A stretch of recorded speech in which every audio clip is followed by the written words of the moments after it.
Cloud. All right, wonderful. Thanks everyone for joining. This is, I believe, the third meeting of the ANC Transportation Committee. We've had some really good meetings where we've been able to sort of discuss a lot of issues. Some issues we've been able to resolve. Other issues we are resolving right now. And so we'll just go through and provide updates on things, and also bring up any other issues that might be resolved. So I pasted the agenda in the chat, and I will paste it again over here. So I will go ahead and share my screen, because I believe that helps us just walk through the agenda. If at any point anyone would like to speak, we have a relatively small group, so please feel free to interrupt me. And you should be able to, or please go ahead and say something in the chat. So let me go ahead and share my screen. Let me actually also increase the zoom, so we have a little bit of a. So first thing I want to bring up is, and I see Mr. Jim Buchanan is here, and he had a message on the listserv about the noise from exhaust of cars and in general the more vehicle traffic on Connecticut Avenue.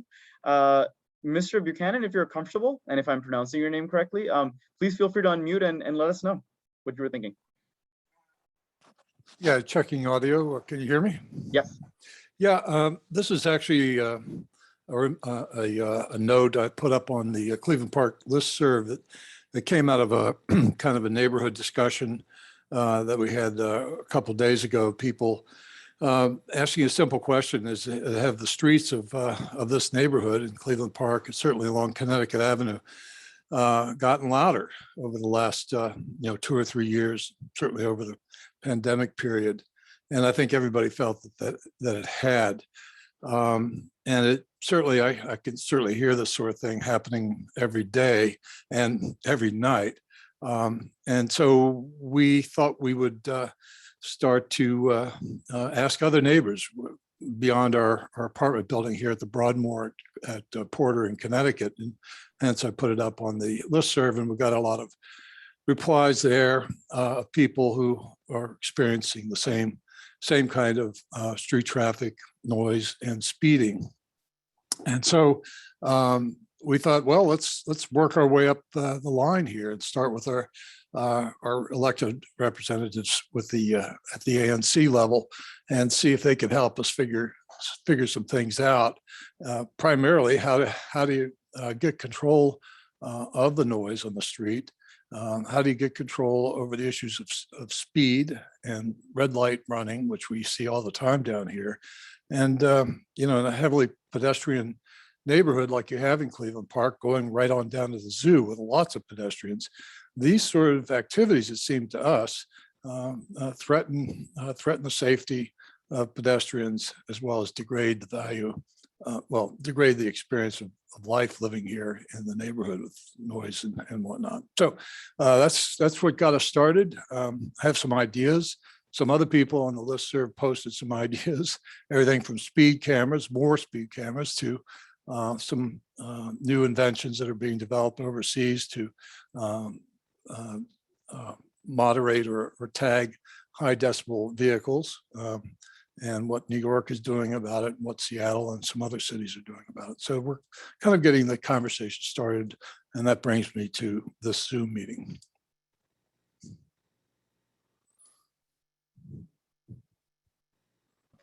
Thank you, Mr. Buchanan. Thanks for bringing it up and bringing it up here. And Commissioner McWood's also joined, so welcome, Commissioner McWood. So I guess just to keep a little bit of a handle on the meeting, I'll ask commissioners to comment if they have thoughts about this and if they have additional ideas or anything else. I'll start. Mr. Buchanan first. Again, thanks for bringing this up. But this is one thing. Increasing vehicle traffic, increasing crashes from traffic, increasing deaths in some cases from cars. This is unfortunately a big DC issue, and it's received notice around the city. We're lucky enough that we haven't had a death on Connecticut Avenue. but recently there has been deaths. There have been deaths and even if we wanted to call them killings from these crashes. So one thing is there's a citywide movement for this. We've, as a commission, we've tried several things to talk about riding the DDOT. One recent resolution we passed was reinstatement of parking, rush hour parking on both sides of Connecticut Avenue, that at least decreases the number of lanes of traffic from 3 to 2 one way, especially during rush hour. We've also passed a resolution in support of Concept C that brings less cars to the neighborhood and provides the option of bicycle lanes as well. So we've been working holistically on the issue, but working sort of, as you point out, working in more of the immediate term, it would be good to figure out other ways. One thing that I'm willing to do is perhaps reach out to our DDOT representative or DDOT liaison and ask them for some suggestions on perhaps the speed cameras or other things you suggested. But I'll pause there, see if any other commissioners have ideas or thoughts.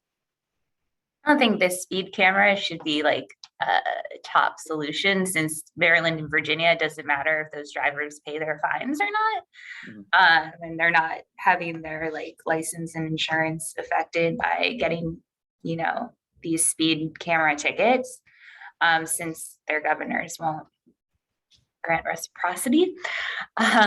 So yeah, I think that just by adding the mitigative measures that ultimately slow down cars, like bicycle lanes, like putting the parking back, just make everybody go a little slower. Also, lowering the speed limit would be maybe a suggestion to suggest to the drivers to maybe, tone it down a notch. But the other thing is, the potential for bike lanes or more bus service with, I know our next item is the L1 coming back, right?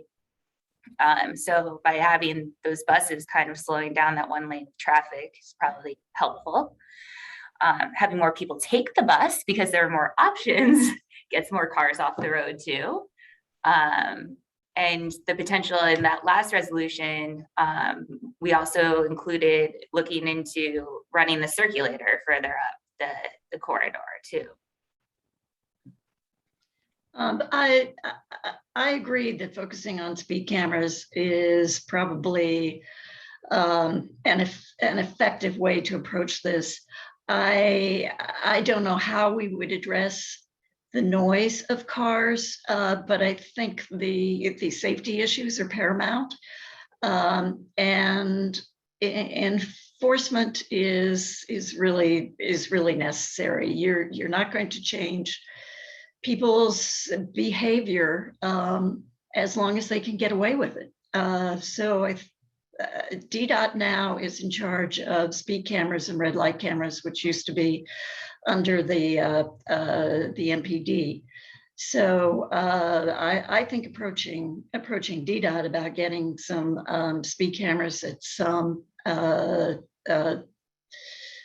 carefully selected locations, and also getting some red light cameras, maybe even on a demonstration basis, so that we could get some data to determine whether people actually are running red lights at certain intersections. If not, then moving them to a different intersection to try to capture that behavior and penalize people for these safety violations. So that would be my suggestion. Thank you, Commissioner McWood. Any other commissioners with thoughts? Again, the cameras are only going to matter to the DC drivers, not the Maryland and Virginia drivers, because there's no enforcement. And there's seemingly nothing we can do about it. Yeah, that's city level that we can now do. Okay, we'll move on to comments from community, because I see Bob Ward has his hand up, and Eric Rubin also has a comment in the chat that people are welcome to read, and Jim Buchanan also posted an article. But Bob Ward, please go ahead, and you're welcome to speak. No, I was just going to add that I actually think speed cameras are effective. I don't think everyone in Maryland knows that they're not going to get a enforced points or ticket. I think, when people drive up Connecticut across the Maryland line and see the speed cameras in Chevy Chase, Montgomery County, that those actually have a calming effect on the road. So just seeing cameras in action, I think has behavior. I think asking the DDOT liaison about the decibel tagging, if that's a technology that DDOT has explored for here, would be an interesting concept. And then I guess MPD would still be, in charge at this point of enforcement at the street level, just to see, do they ever cite vehicles for decibel violations? It just may not be on their priority list, but just to see if that would be taking MPD off of more priority type of crime fighting safety orientation. What can DDOT do about that from an enforcement level? I don't know, but I think I've seen cameras have a really it's frustrating to know that there's not reciprocity, but just seeing them and seeing the light flash, I think it affects drivers in a way that has a positive outcome. I have a question about, because I don't own a car. Like, how often do you have to get like emissions tests here? And like, do you need to physically turn up with your vehicle and like? It's only emissions. It's not sound. It's not there. All of the safety stuff is gone by the wayside. But it's every 2 years when you register your car in DC. Cool. So anyone else from the community, if anyone would like to comment?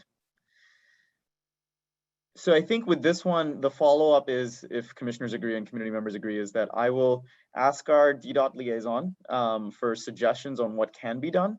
And also I'll try and figure out citations for decibel for like noise to see if that even happens. But let's see what the next steps are from their end. Again, we don't make any decisions at this meeting. We just gather information. So we can figure out what they say and then perhaps bring it to our broader ANC meeting and then see if there's any actions that the ANC needs to take or if there's something that we can just do. But I think there is long-term stuff going on, but the more we do immediate term, I think that's good. So thanks, folks, for this is Jim Buchanan again. Thanks for considering this. It's a great forum, and thank you. Of course. Thank you for coming. Always love when people come to these meetings. Okay, next item on the agenda is the L1 bus. And this was brought up by, and I only remember the first name, Megan. There's one person on the phone, so I don't know if Megan is on the phone. But I'll start off the discussion, and then Megan, if you are the person on the phone, please feel free to jump in. So when the pandemic started, there was a reduction in service both on Metro and on bus, and one of the lines that went away was the L1 line. I see that Eric Rubin had a comment in the chat as well, and that's how I understood it too, talking to some other neighbors as well, is that it was used a lot by commuters who were commuting downtown to work, and it was very effective at getting to Foggy Bottom, very, very effective, much more than the L2, which takes you to Farragut West. So the one question that one of the neighbors had, and then a number of neighbors joined in when we were talking, when this was sort of put on the agenda, was how do we get the L1 bus reinstated if we wanted to? How do we as a community express that? I've already reached out to our DDOT liaison, Christian, about this, and he told me this was in the hands of WMATA. And he had reached out to WMATA, WMATA, if someone else calls it something else. He reached out to them to ask like how this would get reinstated, and their response was basically, yeah, it went away during the pandemic. There's no plans of bringing it back right now, and we'll see what happens once, the confusing pandemic emergency orders are done. We'll see. So it's kind of a non-reply, but I think it's worth bringing up if people are, if this is something important to the community, and also maybe figuring out what else we can do to reach out. So I'll stop there and see if commissioners have comments on that one. Yeah, I think we should push it because they did announce like a whole round of lines that they were restoring and also like increasing service levels, not all of them to like pre-pandemic, but better than what they had been doing. The L2 was definitely one of those that I've been enjoying the more frequency. So Swale, if I remember correctly, the L1 is a redundant route with the L2, but it goes farther than, it actually goes all the way over to Southeast, I think, or it did. Whereas the L2 just goes to Farragut. So is the interest in restoring the L1 primarily coming from people who are commuting downtown for work? Is that the interest? Because it's a 5-day-a-week bus line, wasn't it? It's not 7-day a week. Yes, I think, Yeah. I believe it was 5 day a week. If someone else, even from the community, It has more was, information. yeah, it was 5 days. But it's. Yeah, they didn't Commissioner run McCoy, Saturday. there is some redundancy, but some of it, so for example, the Foggy Bottom side is not, L2 doesn't go to Foggy Bottom. Right. Yeah. I So don't it's consider not- them, I don't consider them redundant at all. Okay.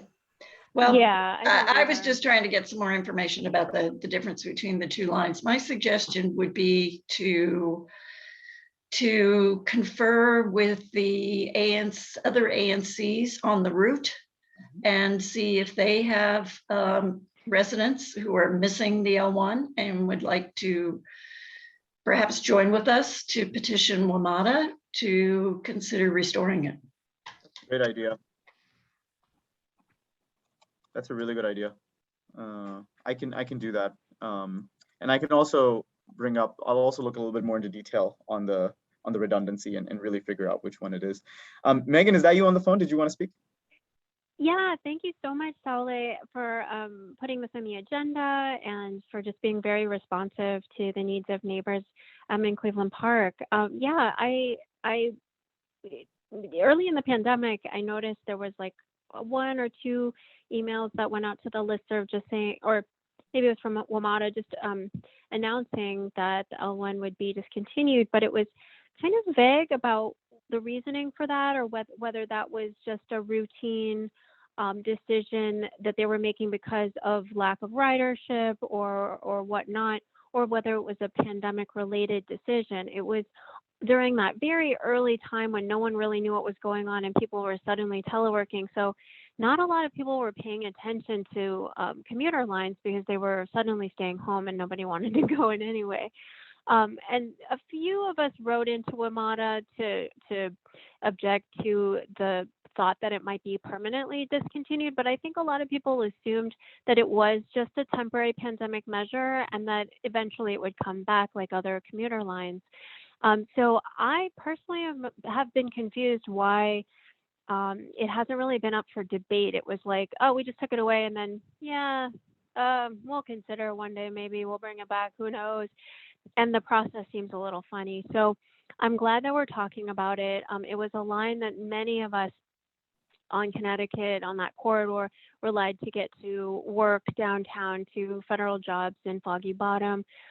Definitely not a redundant line because L2 takes the Adams Morgan and goes to Farragut West, whereas the L1 goes all the way to Potomac Park. And so I remember, on mornings, at least a dozen, if not more, probably more that I didn't know where they worked, would regularly be on the bus. And then coming home, the same, and this is just the bus that I was on, but I'm sure that there were others around the commuting hours that were also taking that regularly. So when I just reached out to a few neighbors, I got a lot of positive responses to the question of the request to bring it back. And so I think that we could generate a lot of support for that. I'll also say in this time, at least with some federal agencies, looking at November 1st as sort of a comeback, if things continue to normalize, they're expecting people back in the office. And many of us still don't feel comfortable being on Metro. So the buses do provide an alternative there. And right now there isn't that alternative. And we're still expected to come back to work. Many of us are already going back to work, but in large numbers, November 1st. So I think it would be worth asking WMATA if they could consider bringing it back along with other commuter lines. I think there are several S lines and others around the city that are that were slated to come back maybe Labor Day or sometime in the fall when people were expected to return to work in larger numbers. So I would add our line to that that request, and just that it seems logical. So thanks so much, everybody, and especially to Salve for putting this on the agenda. Sure. One other neighbor that I talked to, Megan, and perhaps you can verify this and others on the call can verify this, also said that, like, in this case, a reliable but less frequent L1 would be better than no L1, because most people who are taking it are commuters. So if we just even had, like, you know, every half hour from 7 a.m. to 9 a.m. and then another one that every half hour from like maybe 3 p.m. to 6 p.m., that would still be really beneficial, as long as, of course, it's reliable. WMATA is not reliable. We all know like that stuff. But if they can get their tracking system together and they can give us like a more reliable line, that would work. That would be really helpful. Yes, I would agree with that. And I was under the impression that's kind of what it already was. I don't think it runs in the middle of the day, so they already had cut it back quite a bit. But yeah, that would definitely be a solution. Okay. Thank you. Yeah, it was heavy frequency in both the ends of the rush hours. Okay. Wonderful. Any other comments? So I think next steps for this, I think Commissioner McWood's suggestion is really good. I will try and reach out to some of the other ANCs on this. I'll look at the map a little bit closely. Megan, since you've already done a little bit of the sort of rounding people, I might reach out to you again when we get to the point of petitions and things like that. Or like collecting names, if that's okay. So please just keep track of everyone who's reached out to you, just like in a list somewhere, and we'll let you know. Sure. Thanks. Awesome. Any other thoughts from any other committee, any other community members, or any other commissioners on this issue? Okay. Wonderful. So we'll move to Hearst Park, which of course is always on my mind, but today we're restricting it to thinking about just the traffic issues, and I know there's some people on the call who know a little bit more about this than me, so please feel free to jump in if I say something wrong. But when the initial plans for Hearst Park construction were done, the traffic study, as it states here, was mostly a vehicle and roadway capacity estimate that really didn't factor around some of the realities that are around Hearst Park. Specifically, you know, as stated here, the Sidwell Friends School and the Hearst School, they have summer programs that'll, especially in the summer, that'll often conflict with any pool activity that happens. And also there's no consideration of what time people might come there to use what and how it conflicts with other things. And so this was brought up by one of the neighbors concerned about this, but I kind of wanted to bring up this issue. And you know, I think one of the things we have to get around is DDOT saying we already did a traffic study, which or you know, again, DPR and DGS kind of saying like we already did this and kind of stuff, and sort of bringing this issue back to the top. So I think that's one issue, but also like I think it's also a good forum right now to bring up other traffic transportation related issues to Hearst Park, so we can do that in one go as a separate sort of big issue with all the other issues of Hearst Park. For the neighbors that are there, just a slight update. Councilmember White's office told me that today they were expecting a response from DGS and DPR, which I believe didn't come. So they asked me to remind them tomorrow if no one got a response today. So I haven't gotten a response. I will be emailing them tomorrow for the other larger issues we've sent around. But I think it would be nice to target transportation issues, anything related to Hearst Park as well. So I'll pause there, see if any commissioners have any comments, and then we'll take comments from community. But actually, community members, if I said something wrong or if I didn't tee it up well, especially Hans or Sherry, if you all wanted to comment, please feel free to also jump in.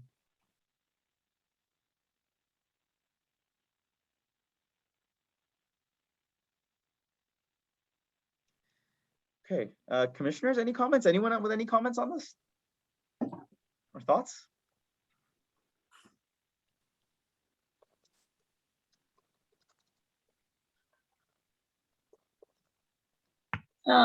You know, this is a tough one. Many of those issues were brought up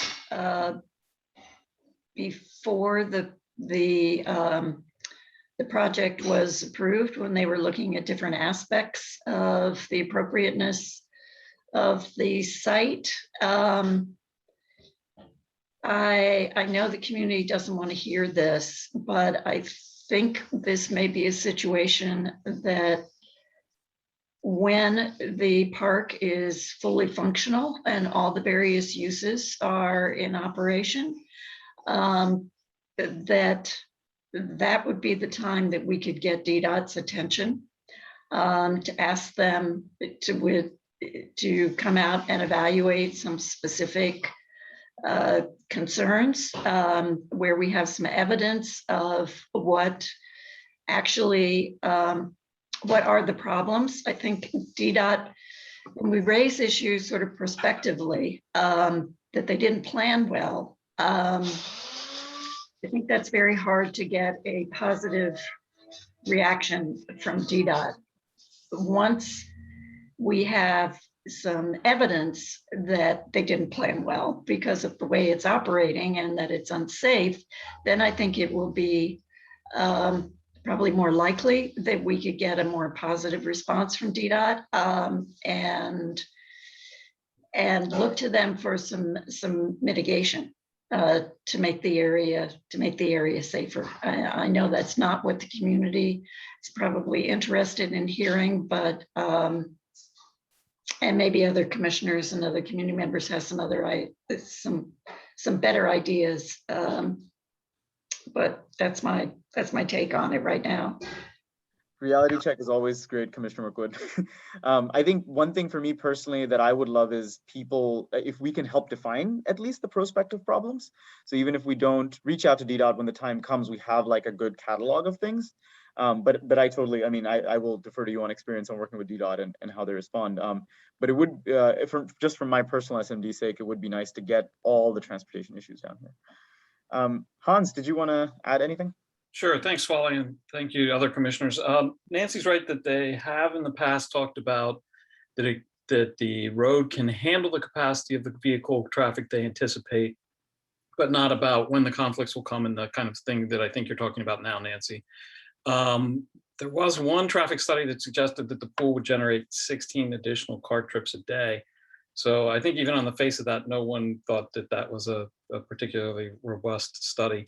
I think, though, that if we are talking about things that we need thinking about ahead of time, there are some systemic barriers that are already look like they're going to be significant problems. Specifically, if you're coming southbound on Wisconsin, you can't make a left turn onto Upton. So everyone approaching the schools and the park and now the pool will have, from either the north or the west, has to come down and come onto Quebec Street to make that left where there's no light. It's heavily parked up on both sides of the street. So that's something that I think that it would be helpful to have on the table, is something that we need to be looking at for change at whatever time that the city realizes that they've created a giant bottleneck. That's further exacerbated by the fact that all that traffic that they're forcing to come south to come and access the park, like I said, from the north and the west, is now going to also go by City Ridge and the 4100. And City Ridge is coming online next summer. And they actually, a private developer, did do a traffic study there.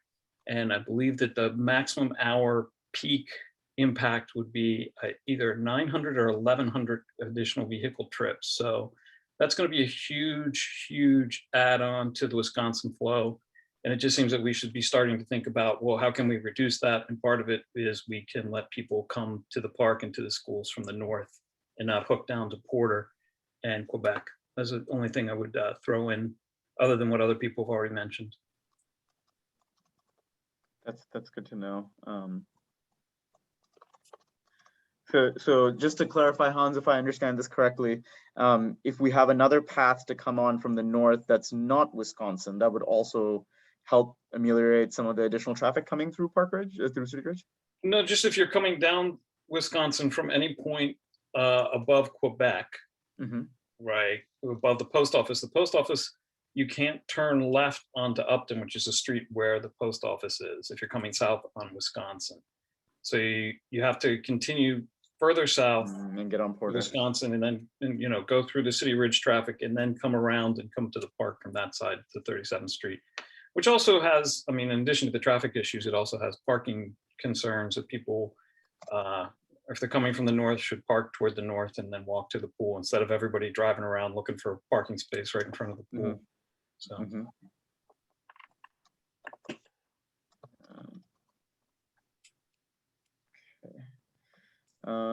And I agree with Bob that David would need to be involved too, because they obviously have some additional concerns about traffic flow through the neighborhood. Yeah, so this is good because I did want to mention that David Christille is working with some of the construction that's happening on Wisconsin and their traffic issues over there, and he's looped me into that already. And so he's so next time we have that meeting, I will bring this up as well, but it would be good for me to also just bring this up early with him. Regardless, I think getting these things at least written down somewhere, even if they don't go anywhere for a while, or even if they go and say, hey, we know you all are gonna, we know we need to reach out to this later, this is prospective, but here's a list of things that we are anticipating. Just watch out as soon as it opens, we would appreciate a study done or something. Right. DDOT is notoriously bad every time they have to do a study. And so hopefully we don't just have to depend on that, but let's see, at least we can try. Yeah. And I think the existing study that I was mentioning was actually a DGS contractor, not DDOT themselves. And I think DDOT accepted it, but it suggested that there are other studies that they would have to do, as Nancy said, once the pool is in operation. So that's, that would be helpful.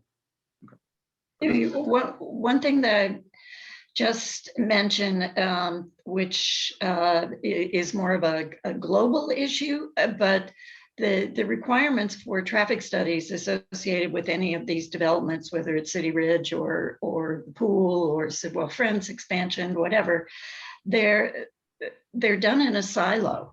The ANC in years past has always tried to persuade DDOT to look at or to require that the traffic studies be more holistic and really look at the entire area. And if there are multiple projects going on, for example, exactly what was going on Wisconsin Avenue and at Sidwell and with the pool, that it's not really a valid study if it doesn't look at the entire area and all of the different impacts and potential changes that are being planned. And the response that we always got from DDOT is that the regulations don't require it. They didn't argue that it wouldn't make some sense, but it's not required. So none of the development applicants are going to look at it from that perspective. Although I think City Ridge actually did do a bit of a broader study, but they weren't required to do it, and I don't think that DGS did at all. But Yeah, that's another issue. Yeah, that's the most extensive study I've seen, and that did talk about other uses. But they've got huge offices, apartments. The 4100 is going to be 700 apartments. They've got a Wegmans. It's going to be a tremendous amount of traffic. Yep.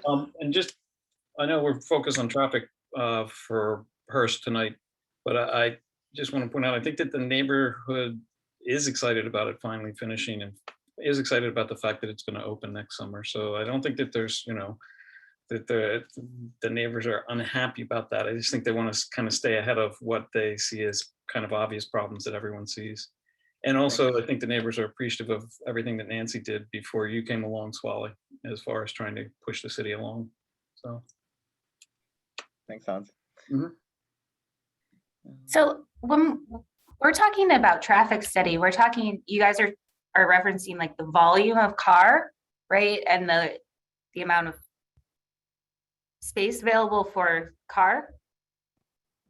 Is that, because I didn't see anything here about safety or like studying like pedestrian or bike flows, because I think we want to encourage that kind of transport. to a park versus driving. So I'm just curious, like, this is all volume of traffic, right? Yeah, I think if Yeah. very quickly, I think that that's shorthand for all those issues, because what drives it is going to be the cars, and what adds to the risk is going to be the cars. And if The you car make shouldn't drive it. Safety of everybody using the streets should no, drive. when I say cars are driving, I'm saying that cars are going to drive any of the study, because the cars are the biggest problem for pedestrian safety. The cars are the biggest problem for bike safety. But when we're talking about traffic volume and that kinds of stuff, I think that most folks are talking about the holistic approach of addressing how it can be safer for pedestrians and how it can be safer for bikes. I hope everybody walks and bikes to the pool. I just don't think that's realistic. And I think that bikes are put at risk by the cars and not the other way around. So that's why I think people focus on cars.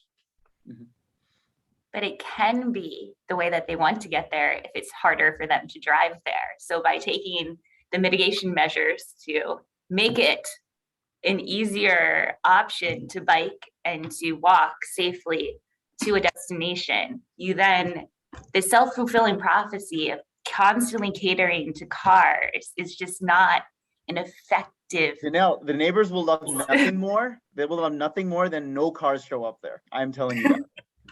They're all on the, if we put bicycle lanes on Wisconsin and stop the cars from coming to Hearst Park and Pool, I think that'll be great. Hans, I'm not misrepresenting, am I? You're not what?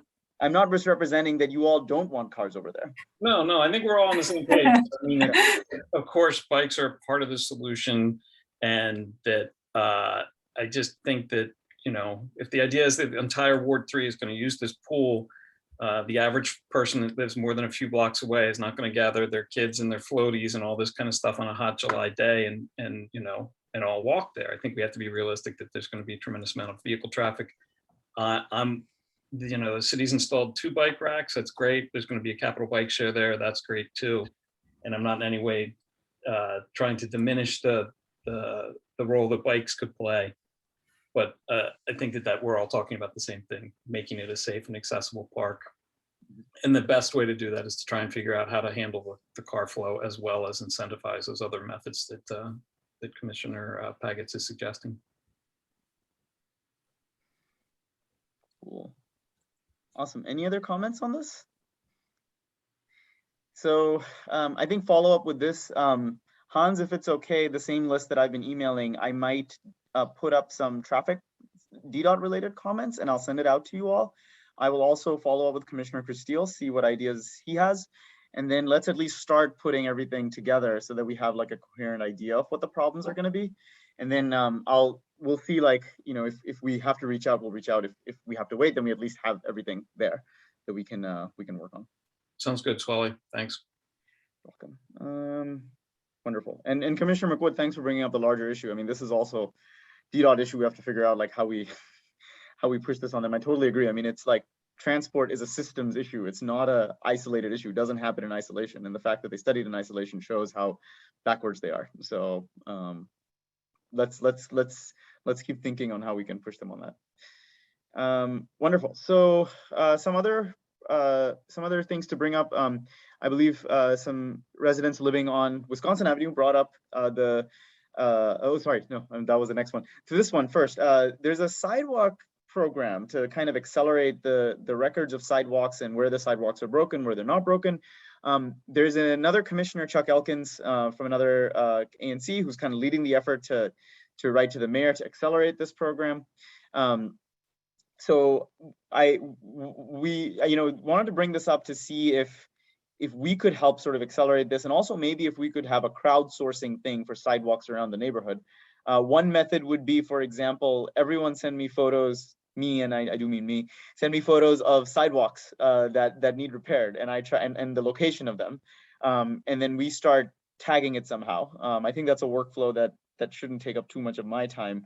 But other like sort of crowdsourcing ideas to get people to tell us where the sidewalks are broken. I mean, I've put in 311 requests. They go somewhere. Sometimes they don't go there. But also, this is the time because DDOT is getting really focused on some of these issues. So wanted to bring that up and see if people had thoughts, ideas, or anything else. I love what Aaron Palmer does out of, what is it, F where she sits, where she's always tweeting at 311 her sidewalk concerns. Probably has thousands of them. Yeah. But they respond to her and register that they've logged a ticket. Where that goes, I don't know. People send me photos, I'll tweet them out.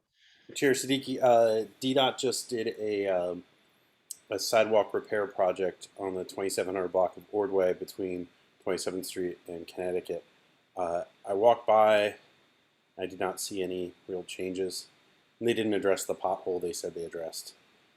I can flag that for you. They closed out my 311 request. Didn't do a thing. Okay. Sounds like my IT department. I mean, part of the problem was maybe I didn't follow this new DDOT. Not only do you file a 311 request, but then you also let DDOT know you filed a 311 request. So you double your work to get them to do their job. Maybe we should as an ANC think about what we're gonna talk about, what we should say at a Director Lott's confirmation, and put that as one of the major ones. So I think one of the things here is volume might be a good thing if we say like, hey, just in our ANC there's these many, and like also talk about the ones that were fixed when really fixed. Like if we can get these aggregate information, because it's unfortunate when you talk about sidewalks, everyone, like if it's one example, everyone's like, so what? Like let's move on. But if you have them in aggregate, then we can actually say something. Bob, did you have your hand up? Did you want to say something? Yeah, I mean, that was the point I was going to make. I think the aggregate data does help the case. And if 3D is doing it and 3C takes a bite at this, and we can, talk to 3E and 3F and 3G, I mean, all of a sudden now you've got, data points that are hard to ignore. It's easier to get, Mary Chay's attention on something like this. And I will say, I mean, from what I saw Chuck Elkins do, I mean, they did not just sidewalks that needed repair, but sidewalks that were missing, right? That they have areas in their community where they don't have sidewalks. We have fewer of those, but we have them. We should have sidewalks, particularly close to like the commercial area. So it starts with an inventory of where are they missing. And I think we can get 3F on board on this because they've got a lot of areas where there's no sidewalks or poor sidewalks. And then there's the DCRA issue of sometimes there's sidewalks and you can't walk past them, or it's hard to walk past someone on a sidewalk because there's overgrowth. And I'll just point out one obvious case between Macomb and Newark Street on 34th Street, where there's a lot of kids walking to and from to Eaton, and you've got bamboo that takes up half the sidewalk. That's not a DDOT issue, that's a DCRA issue, I think, but it's still an issue. And it's like, if we have sidewalks, they ought to be used for walking and not for, vegetation to crowd out where people should be walking. So I think your idea of crowdsourcing is probably a good one. It also, I think with multiple people doing it, you get multiple data points of potentially the same areas. And so you get a sense of priority and not just, overall scope. So anyhow, those are my comments. So I think one thing that I do want to follow up on is if Chuck Elkins is doing this and they have a method to do this, maybe follow up with him first, see what method to their madness they're doing it, try and see if we can replicate it, and then start soliciting this, right? Like even if we don't move on it right away, get it. And then also, like you said, once we have a method, then also tell 3F, hey, this is working for us. We're happy to have you within our infrastructure, or you can like create your own infrastructure, and this is how we did it, and type of thing. So how does that sound for next steps for everyone? Well, I just texted you a photo of a condition on Oh. Garfield in Connecticut from this morning, and so you can just get started on that. Hey, no, don't text me photos before I can do systems. So there needs to be, the photo needs to be named. But I Garfield texted it Street. before you told me next steps. That's fine. I will use that as the first photo then. We can start that. I think we want to know which sidewalk, where it is, has a 311 request been put in or not. If not, then first step is for me or someone else to put it in. Next step is to follow up if it has like those types of things. I also think it's important to Bob's point about, is this sidewalk walkable? There are a lot of ADA issues with accessibility, that need to be addressed.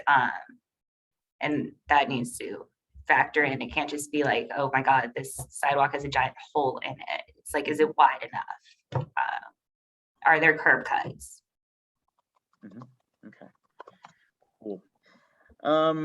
I do want to watch the time a little bit, just because we're coming up to 8 p.m. and you all know how I love efficient meetings. So I do want to bring up the orange barriers. So for those of you that know around Silver, there's some streetery taken up, but DDOT has also put these additional orange barriers around it. Last time Christian was here, we asked him why. He said he would get back to us and he hasn't. So one thing I can do is just follow up with him again and be like, why are those barriers there? And see what he says. But any other thoughts or things that we should add to the barrier discussion close to Silver? I know this is Commissioner Boucher's SMD, so also reached out to her to try and see if she can get some insight. But other things that maybe we should be doing, like other than following up or something else that we can add? This isn't directly on point, but I'm wondering if an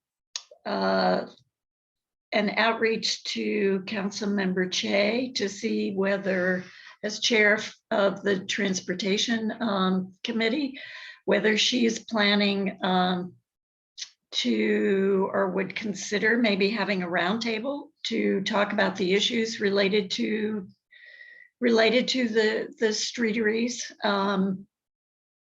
with the idea that particularly if the mayor is interested in making the streeteries permanent, whether there shouldn't be some legislation to determine what the parameters ought to be. I mean, that's the council's role, to look at that. So it might be worth at least an inquiry to her office about whether she's focused on the streeteries and how she might be thinking of approaching it, particularly if they're going to be made permanent. Mm-hmm. Thank you, Commissioner McWood. Yeah, it's not a bad idea to just see, like, regardless if we want streeteries or don't want streeteries or what the issue is. Like, I mean, I think streeteries are a big part of why we would maybe even want parking on both sides of Connecticut during rush hour.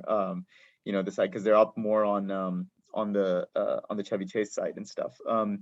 But yeah, like we can definitely ask and see like what her plan is on that.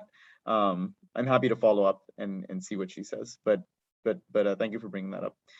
This one I think is part streeteries, but the other part is like those orange barriers don't need to be there if the streetery is there for Silver. So I think we'll try to do both, follow up with Christian and do the streeteries. Cool. Wonderful. We have 10 minutes. And Cassandra, if you're still here and Commissioner Finley is still here, let's talk about this problem statement over here. So just to give everyone a background on this, we brought this up in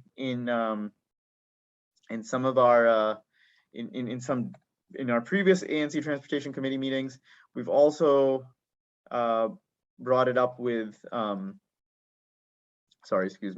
also brought it up in our ANC meeting at times, and it's been over the email, is thinking about loading, unloading, and pickup drop-off zones. And so what DDOT got back to us was like, can you define the problem for us? So if you define the problem for us in this document, we can take it and start it, which is kind of ridiculous because it's like, you're DDOT, that's your job. You have to define the problem for us. And so they said, and so we're like, can you give us an example of a problem statement? They gave us an example and it was essentially written by DDOT. So it's pretty funny that they want us to come up with this, but if this helps us with sort of thinking about loading, unloading, and pickup drop-off zones, we should talk about it. So started a draft and I sent it to Commissioner Finley and Cassandra, and this draft is over here. I've also pasted the link. Everyone should be able to access it. But I just wanted to go through this draft and perhaps we can do some bullets and think about what we want to include in this. I know, Cassandra, you've already gone in and included some ideas and some exact numbers. That's very beneficial. But also just wanted to walk through this and just get notes from the community and get notes from everyone on what else we can include. So we have a summary, just some setting about it. People are typing in, good. Feel free to type in, that's fine. If people start typing in too much, I might restrict access. But yeah, so we defined the setting. They wanted visual aids. Cassandra, thank you for adding the map. So Cassandra, these circles, are they, oh, these circles that you have here, are these potential pickup drop-off points So, or problems where they happen? those are potential PUDOs. Yeah, I found that in the file from Zach, but I put in my notes at some point that the businesses closer to Ordway, they're utilizing the alley and their spots behind them. Mhm. And so I don't know how pressing it is anymore to have one down at that end of the block. Sorry, We could Cassandra. ask for it, but like Cleveland Park. Can you hear me? Yeah, we can hear you now. Okay. My internet's been so crazy tonight. I've like joined in 3 different times, 3 different ways. Anyway, so yeah, so like I know Cleveland Park Valet, Brothers Sew and Vacuum, Frame Mart, they're all sending customers to the back of the store. So I don't know. Anyway, that's just information without a recommendation. But No, that's good to know. So I guess one question is, are they supposed to be doing that, or are they just doing it to make their lives easier? Like, Commissioner Finley, do you know? Like, if it's I don't think they can. Brother, oh, sorry, go ahead, Cassandra. I mean, they have parking spaces in the back. They have doors. I mean, I don't think it's illegal to use the back, right? Well, No, I don't. Yeah. I don't think it is. I know the brother has what 4 or 5 spots, and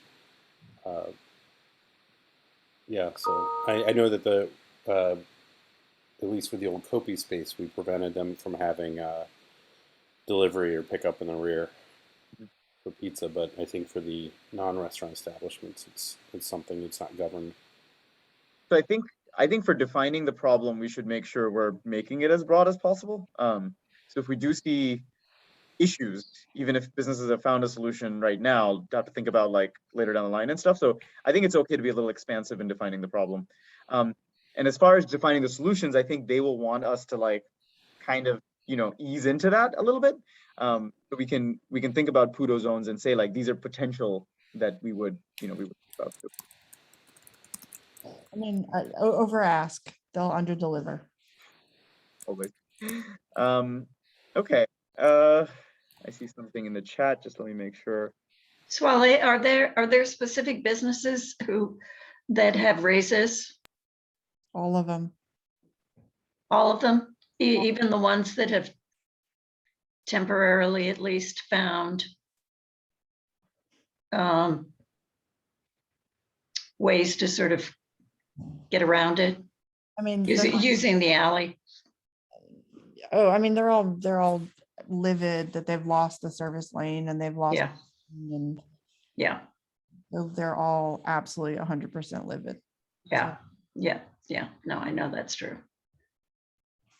And then you get to, and I apologize, I don't know, but there's a certain point where that alley, it's not a solution for everyone. It's just about 5 of the businesses have some space for parking and they're able to get in and out. It's not, unfortunately, it's not a solution for all of them. So it's really from like Brothers down to Ordway, maybe a couple more heading north, but.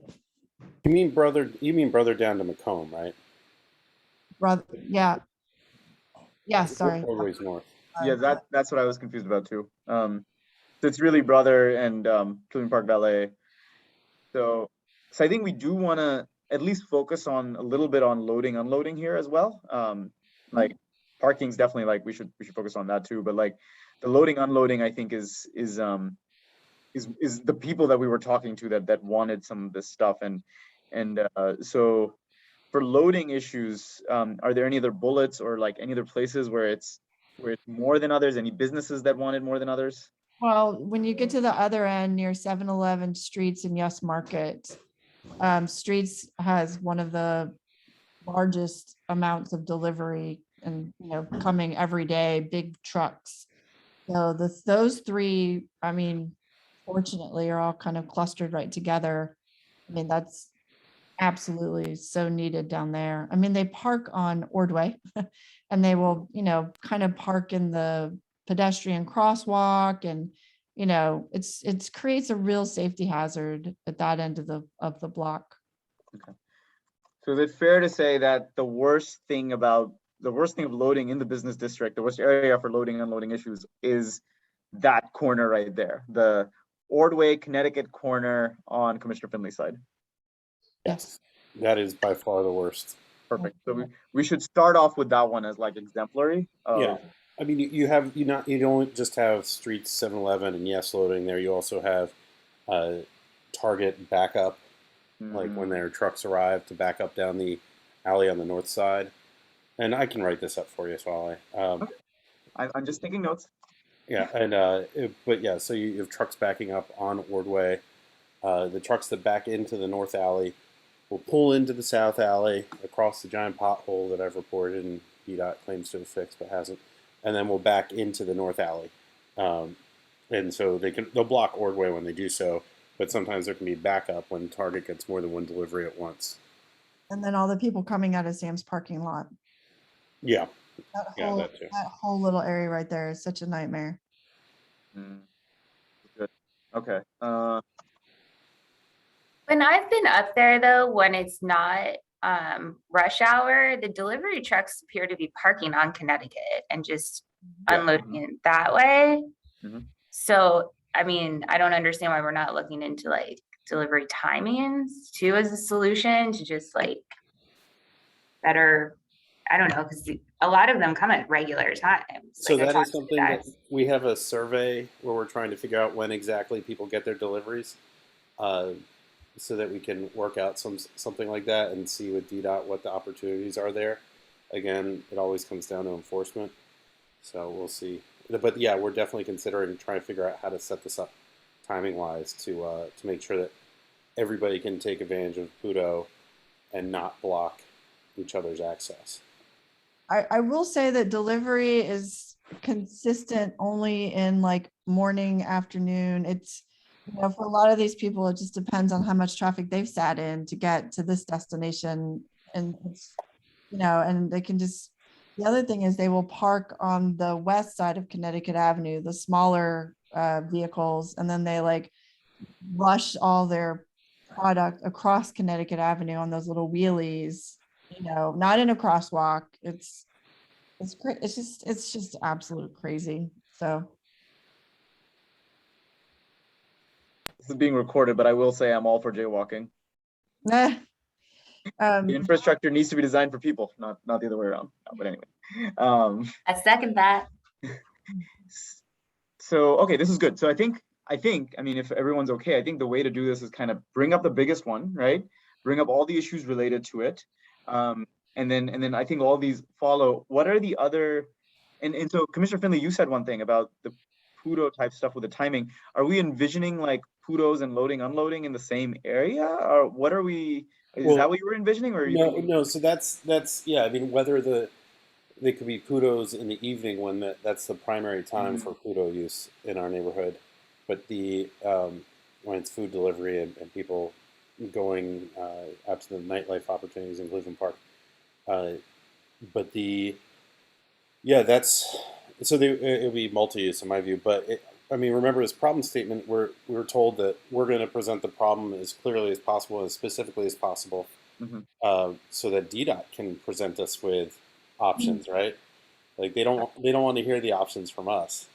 Well, we can write it in a way, as someone who writes problems and tries to sneak in solutions, we can write it in a way that kind of is like, there's a spectrum of ways, and again, we'll have to be a little careful, but I do want to tell them what we're open to, even if they do claim them for themselves. And I don't think we need to go in detail, but it would be nice so that they kind of know like, hey, okay, you know, they're thinking about this. This is the one with the problem. If there's a solution that works, like, you know, if there's some way we can hand it to them, then I think that's good.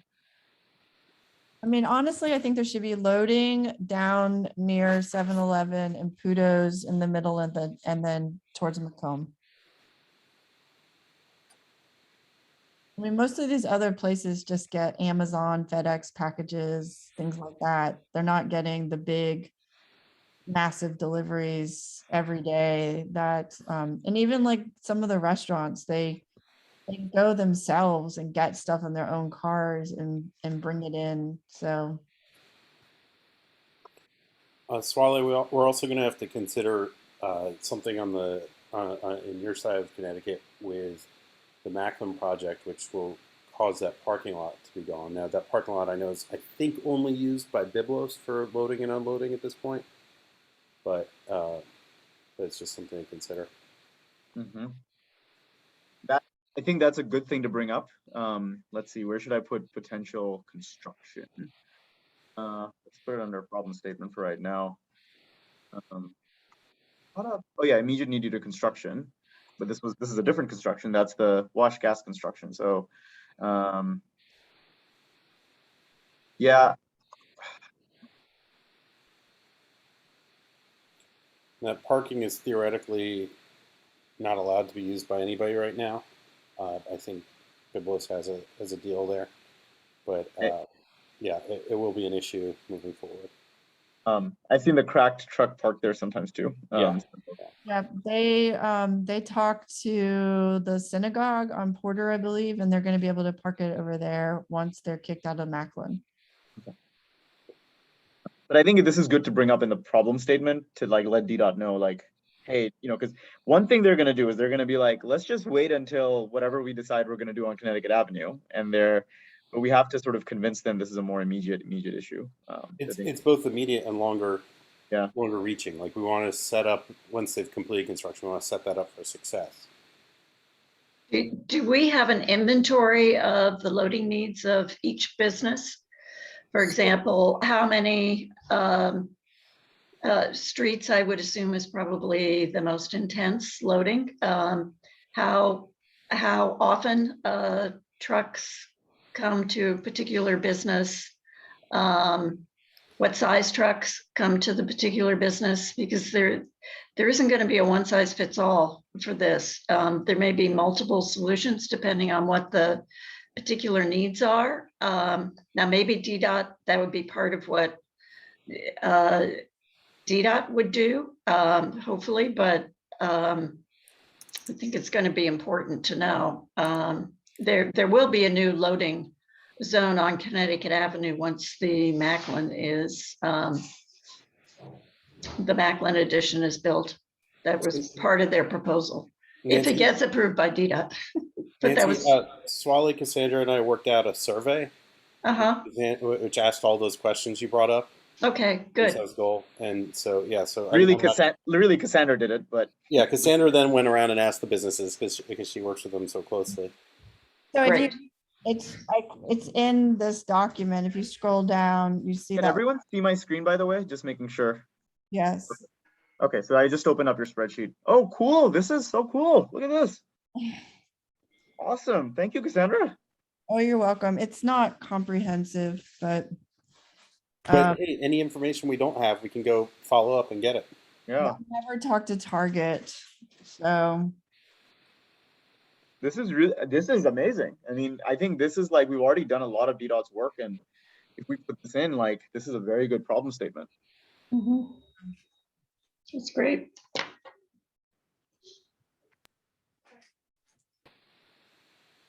Can you circulate that, Swale? Of course, yes. Great. So I'll I'll specifically circulate this too. Wonderful. So I think this goes into our thing. Cassandra, if you need help getting to any business, like you said, Target, perhaps some of us have a good relationship with them. Like, I know the ones on my side I can help with if there's someone on my side who didn't respond or something.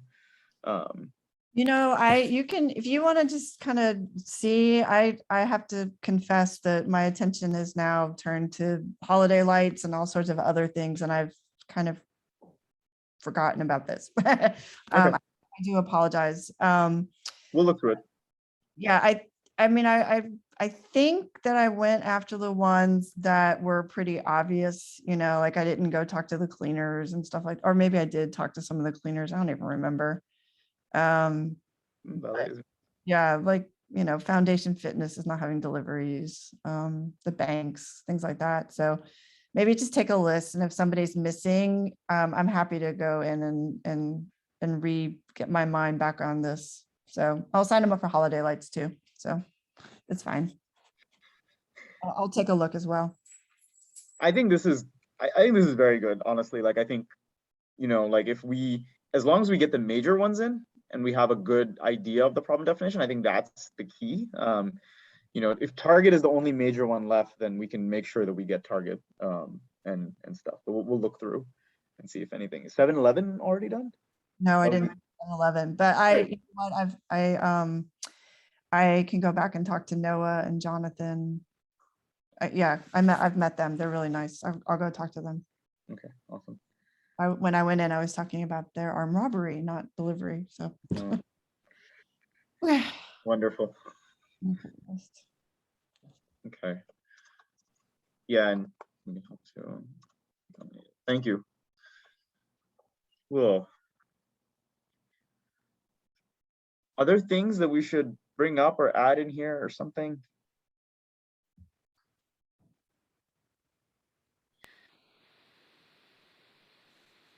So, sorry. So I think for this next step is, I think now we just have to start writing, and so really it's like it's commissioners in the business district and Cassandra.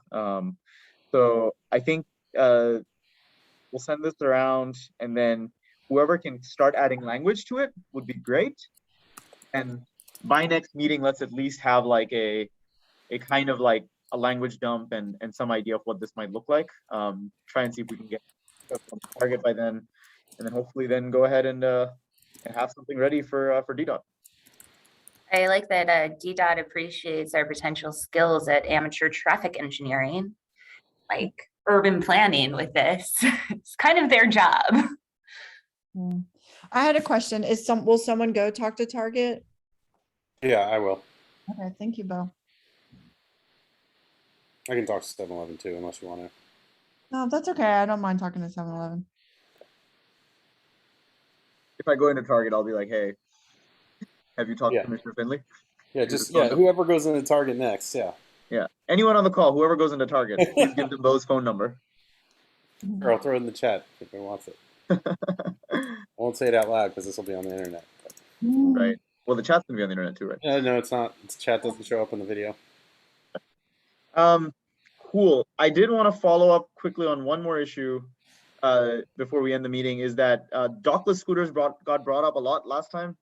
So I just want to follow up and make sure that everyone saw the new law in DC that you now have to lock a scooter to a pole or a bike rack, which means that there's no place to park bikes anymore. I have experienced this, but I've also been parking scooters next to things, and it's very effective. You have to take a photo. If you don't park in the right place, they charge you $20. It's pretty nice. So I did want to close that loop because people were bringing up this issue quite a bit, and it is definitely illegal to block an area, and it's the company's job to fine and stuff like that for people. But I think other people can fine as well. But I did want to sort of close the loop on that issue. Cool, wonderful. Anything else that we should talk about, or anything? Sorry if I close the problem statement too quickly. Bob, go ahead. Sorry, thanks. So I guess I have just a question on, now that we're getting sort of, I guess, closer to streetscape, do we have any more sort of timely information? One of the I don't know if Cassandra's still on. Oh yeah, she is. I saw in one of your newsletters, there was a a screenshot from a more detailed drawing of what's going to happen on the service lane in terms of like furniture and fixtures and whatnot. I was curious where that came from. Is that a public document? Because I didn't see it on the Streetscape website. I mean, as we're getting closer, I think more and more people will want to have, more detailed information of like what's going to happen. And I'm just curious if we're going to get anything from DDOT on that in the near future.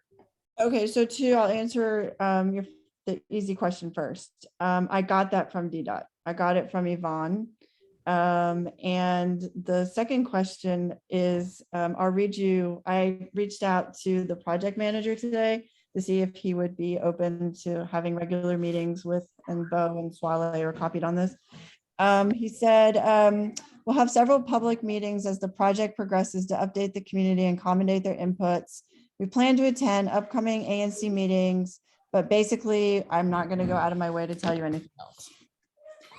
I have a specific question, I can email him. So anyway, so Hey, wait, who said that from DDOT? Sorry, this is Jason. the project manager for Streetscape, Tesfalam Tekle. He's the contact listed on the Streetscape website. Can you share that email with the commissioners? They're copied on it. Oh, cool. We'll forward it to you, Jason. Great. So I haven't responded, but Jason's another commissioner, Cassandra, on our ANC. I don't know, like, I mean, can he tell us? No? Or do they have to meet with us or I don't know, or is it overkill to ask them? Just given what happened with the Nancy, Nancy was our savior with the Washington Gas and Pepco projects. The Pepco's in the service lane down at 7-Eleven. I meet with them every Tuesday morning. They are moving south, right? So by our estimates, around mid-November, they were supposed to be at Connecticut and Ordway. I was on a call with Washington Gas, and they said they would be at Connecticut and Ordway. I'm sorry, I keep calling it Ordway, Macomb. I'm so sorry, Macomb, at the same time. And I said, well, that's a coincidence because that's when Pepco is going to be there. You two should talk. So then I put them in touch with each other. And then the next thing I know, Nancy had had a meeting with Washington Gas, and they started the project at Connecticut and Macomb the next day. So, you know. And the same thing happened here on my block and also on Porter. Like they're just starting and stopping whenever they want. One thing, since there's so many commissioners on here, one thing I think would be really good, commissioners, is if at our ANC meeting, when I believe DDOT is coming, Wash Gas is coming, and Pepco is coming, I personally do not want them to give us a 20-minute presentation. Like, DDOT does this, they come and they're like, here are the goals of the project and blah, blah, blah. I don't think we need that to happen. I think we just need them to ask them questions and then make them talk to each other. They can present for 2-3 minutes or so, but I don't think we should be sitting through long DDOT presentations about nothing. So Washington Gas did reach out to me and asked for the contact information for everyone from Pepco and DDOT. And so I just did a giant email meet and greet. So they were supposed to be talking before they come to the meeting on Monday. Okay. I don't know. I met with Nancy today and I was just telling her, there's so many moving parts to this. It doesn't seem like anybody is above watching what parts are moving and seeing what could collide with each other. And, I find that very frustrating. So that's what I was hoping. Can you guys do can we do a pre-call with the representatives so they're all on the same page, or email chain or something? I would love that. That's a great idea. And do we know the individuals from each organization or company that are coming, who they're sending? Yes. Okay. Well, we know what they've told us. If you give me the names, I'll make sure they're all on the same page. Before Monday? Yeah, I'll do it tomorrow.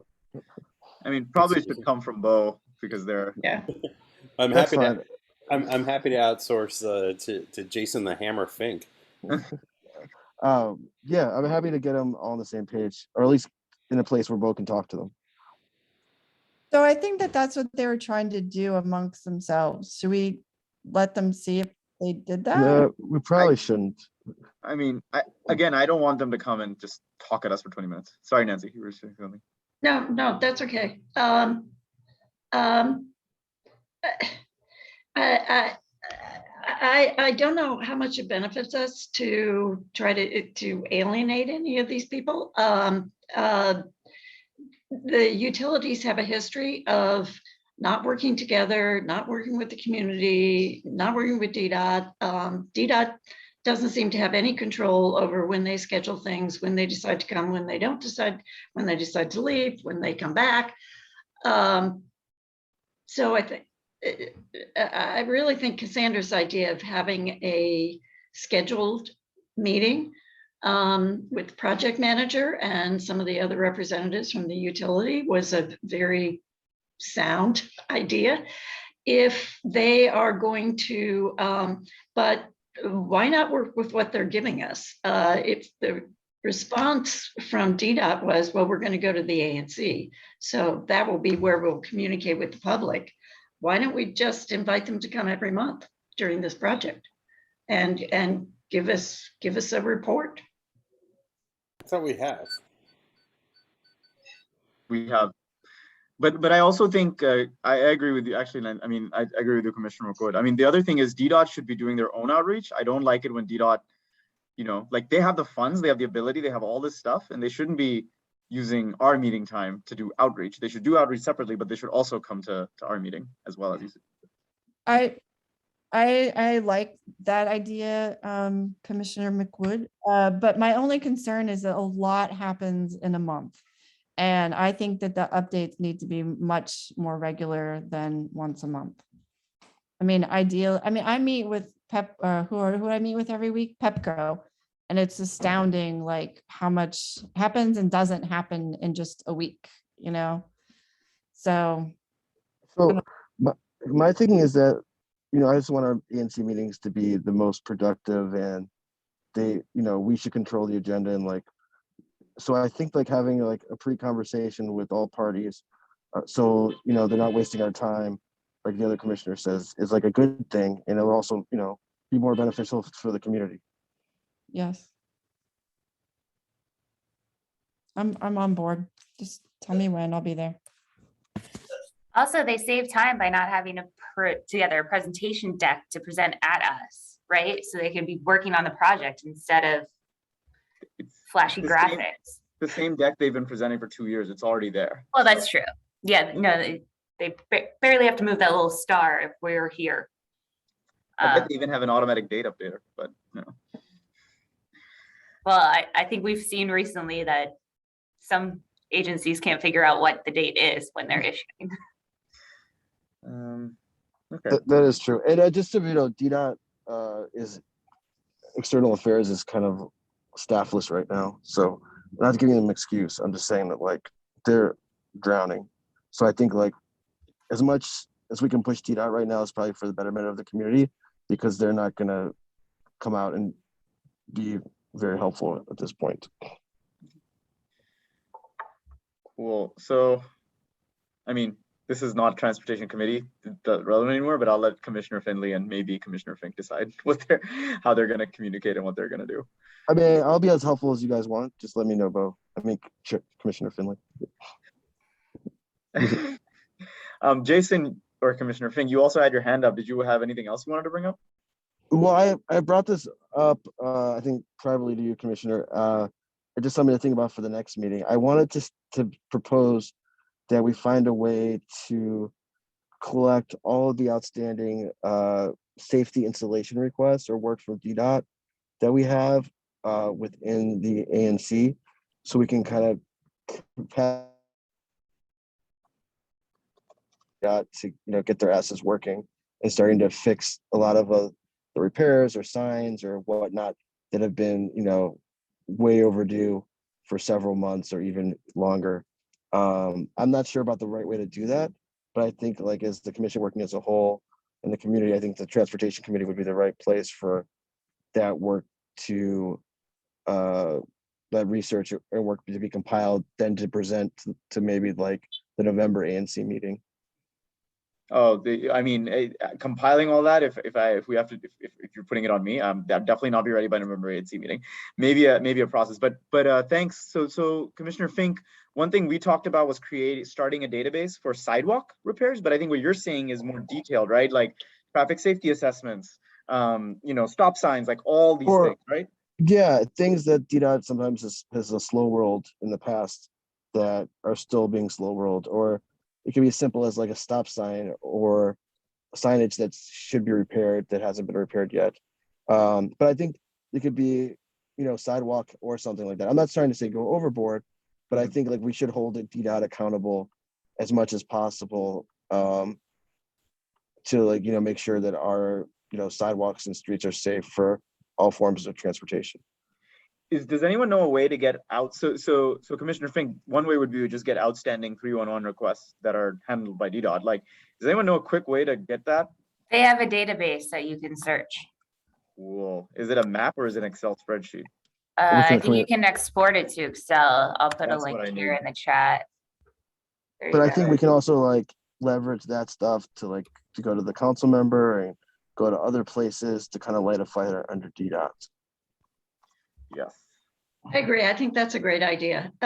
We talked about doing something like this a couple of years ago, creating a spreadsheet, really effective device to use during a DDOT oversight hearing, to be able to go and say, here you go.